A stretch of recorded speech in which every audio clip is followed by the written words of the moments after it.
लवण ऋतु में क्या होगा, लवण ऋतु में हम कोई भी ले सकते हैं, KCl ले सकते हैं, KNO3 ले सकते हैं, NH4Cl ले सकते हैं। तो आप अपने हिसाब से कोई भी लवण इसमें फिल कर सकते हैं। तो लवण जितने अच्छे कॉन्सेंट्रेशन में, मतलब जिसकी लवण की जो सांद्रता है वो अगर बहुत अच्छी है, तो जो ये सेल है वो बहुत लंबे समय तक कार्य करेगा। ठीक है, तो लवण में अगर मैं KCl यहाँ पे लेती हूँ, KCl, ठीक है, तो यहाँ पे देखो कि अभी यहाँ पर सल्फेट की मात्रा कम हो गई और यहाँ पे जलीय विलयन में सल्फेट की मात्रा अधिक हो गई। कॉपर सब एक लेयर बन गए, है ना, स्तर पर इलेक्ट्रोड पे चिपकते जा रहे हैं। तो अब यहाँ पे KCl कैसे वर्क करेगा, जो क्लोरीन है वो Zn के साथ जुड़ जाएगा, मतलब कि क्लोरीन ZnCl2 ये बना लेगा और यहाँ नीचे में बैठ जाएगा अवक्षेप में। ठीक है, और के यहाँ पे जलीय विलयन में सल्फेट की मात्रा ज़्यादा हो गई, तो के क्या करेगा, K2SO4 K2SO4 बन के यहाँ पे अवक्षेप बना लेगा। ठीक है, तो सल्फेट की मात्रा जो ज़्यादा हो गई थी वो अब मतलब उनका बैलेंस हो गया, है ना, और यहाँ पे Zn की मात्रा जो ज़्यादा हो गई थी वो बैलेंस हो गए।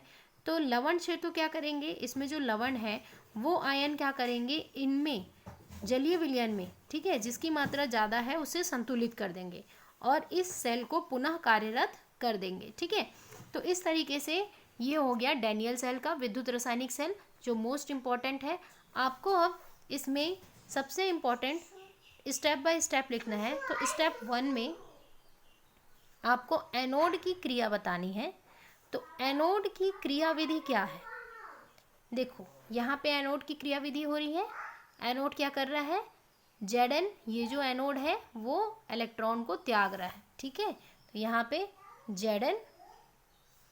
Zn2+ में बदल गया क्योंकि उसने 2 इलेक्ट्रॉनों का त्याग किया। ठीक है, ये एनोड की प्रतिक्रिया। कैथोड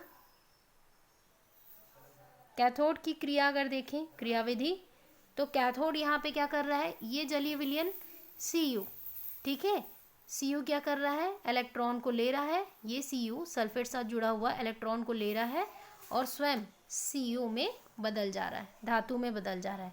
तो यहाँ हो गया CuSO4, सॉरी 2 इलेक्ट्रॉन Cu+। ठीक है, अगर इसे संक्षेप में लिखूं तो ऐसे भी लिख सकते हो Cu2+, 2 इलेक्ट्रॉन Cu। ठीक है, ये हो गया सॉलिड। और ये Cu2+ जलीय विलयन है, इसको एक्वा, जलीय विलयन के लिए एक्वा यूज़ करते हैं। यहाँ पे भी जलीय विलयन के लिए एक्वा यूज़ करेंगे और यहाँ पे सॉलिड S। ठीक है, तो धातु के लिए S, जलीय विलयन के लिए एक्वा, जलीय विलयन के लिए एक्वा, धातु के लिए S। तो ये हो गया एनोड की क्रिया, ये हो गया कैथोड की क्रिया। ठीक है, अब सेल की क्रिया, सेल की क्रियाविधि। तो सेल की क्रियाविधि अगर देखें तो यहाँ पे दोनों में क्या हो रहा है, दोनों समीकरणों को साथ में लिखोगे, जैसे कि यहाँ पे Zn2+ + 2E, Cu2+ + 2E Cu। तो अब इसके बाद यहाँ पे देखो, अगर मैं इन दोनों को अगर घटा दूँ तो दोनों में अगर देखूँ कॉमन चीज़ तो क्या हो रहा है, ये कट रहा है और ये कैंसिल हो रहा है। ठीक है, बचा हुआ चीज़ Zn Cu2+ Zn2+ Cu। ठीक है, तो इस तरीके से है। अब इसे सेल के अनुसार लिखने पर, सेल के रिप्रेजेंट में Zn इलेक्ट्रोड, Zn क्या है, यहाँ देखो डायग्राम में Zn क्या है, एक इलेक्ट्रोड है। ठीक है, तो Zn के लिए हम यहाँ पे एक डंडी बनाए, ये इलेक्ट्रोड का साइन है, इलेक्ट्रोड। और Zn एक्वा सॉल्यूशन Zn2+। ठीक है, तो ये पहला सेल के प्रेजेंटेशन में। फिर यहाँ पे देखो ये वाले सेल का प्रेजेंटेशन हो गया बेटा। अब बीच में ये क्या है, लवण सेतु। तो लवण सेतु के लिए मैं यहाँ पे लिख रही हूँ ये डबल डंडी, ये बताता है लवण सेतु को,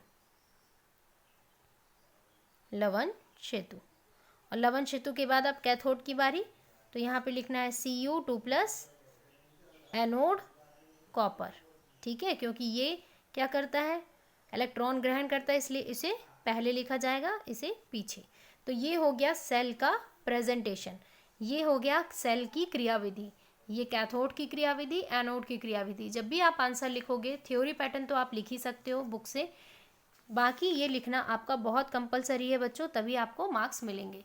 तो फिर से एक बार रिपीट कर देती हूँ, हमें 2 पात्र लेना है, पात्र में कॉपर सल्फेट हमें 2 पात्र लेना है, दोनों पात्र में धातु के इलेक्ट्रोड लेने हैं। मैंने यहाँ पे जिंक इलेक्ट्रोड लिया और एक कॉपर इलेक्ट्रोड लिया। दोनों इलेक्ट्रोड को उसी के सल्फेट में डुबो देना है, मतलब जिंक इलेक्ट्रोड को मैं जिंक सल्फेट में डुबाऊंगी, कॉपर इलेक्ट्रोड को कॉपर सल्फेट में डुबाऊंगी। दोनों अर्ध सेलों को मैं एक लवण सेतु से जोड़ देती हूँ। ठीक है, तो हमेशा एक नियम हमें ध्यान में रखना है, जो लेफ्ट साइड के हैं वो ऑक्सीकरण क्रिया करते हैं, जो लेफ्ट साइड का है वो ऑक्सीकरण क्रिया करेगा, और जो राइट साइड का है वो रिडक्शन अपचयन अभिक्रिया करेगा। ठीक है, तो ऑक्सीकरण अभिक्रिया में इलेक्ट्रॉन, जिंक इलेक्ट्रोड 2 इलेक्ट्रॉनों का त्यागेगा। ठीक है, और यहाँ पे ये वाले अर्ध सेल में जो कॉपर सल्फेट से कॉपर है वो इस इलेक्ट्रॉन को ग्रहण करेंगे, और इस तरीके से इलेक्ट्रोड की चारों तरफ एक परत की संरचना बना लेंगे, जो कॉपर की परत होगी। ठीक है, धीरे धीरे जिंक अपने इलेक्ट्रॉन त्यागते जाएगा और इस इलेक्ट्रोड का संक्षारण होने लगेगा, और कॉपर सल्फेट में से कॉपर इलेक्ट्रॉन को ग्रहण कर इस तरीके से इलेक्ट्रोड के चारों तरफ परत बनाते चलेगा। एक स्थिति ऐसी आएगी कि सेल का क्रियाविधि रुक जाएगा। इस क्रियाविधि को पूर्ण करने के लिए हम लवण सेतु में भरे KCl की क्रियाविधि को देखेंगे। तो KCl किस तरीके से, इस जलीय विलयन में Zn2+ की मात्रा बढ़ जाएगी, जिसे क्लोरीन ZnCl2 बनाकर संतुलित करेगा, और इस पात्र में सल्फेट की मात्रा बढ़ जाएगी, जिसे पोटेशियम K2SO4 बनाकर इसे संतुलित करेंगे और सेल को फिर से पुनः क्रियाविधि करेंगे। ठीक है, तो इसमें जो क्रियाविधि है, एनोड की क्रियाविधि बहुत इंपॉर्टेंट है, कैथोड की क्रियाविधि, सेल की क्रियाविधि तथा सेल का प्रेजेंटेशन, तो ये लिखना इंपॉर्टेंट है। बाकी आपका डैनियल सेल यहाँ पे कंप्लीट होता है। अब हम पढ़ेंगे हाइड्रोजन, मानक हाइड्रोजन सेल, जिसे शी या नी भी कहते हैं।